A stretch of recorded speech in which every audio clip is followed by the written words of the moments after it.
Hello everyone, আজকে সকাল সকাল উঠে পড়েছি 5টার সময়। সকালটা দেখছি খুব সুন্দর লাগছে। ওইদিকে নারকেল পাতার ওখানে দেখছি সূর্য উঁকি মারছে, সূর্য মামা।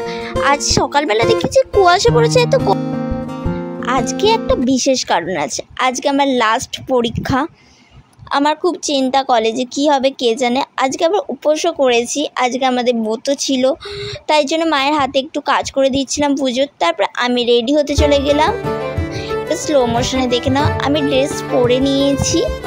তারপরে ঠাকুরই তো শেষ ভরসা, পরীক্ষার সময় না পড়েও পাস করার জন্য ঠাকুরকে যা করে জানালাম যে আমাকে এবারের মতন উদ্রে দাও, পরের সেম থেকে না আমি ভালো করে পড়বো।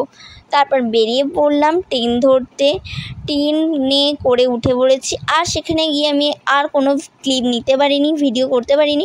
পরীক্ষার শেষে দেখা হবে। পরীক্ষা শেষ হয়ে গেছে, মোটামুটি ভালোই গেছে। চলো টাটা।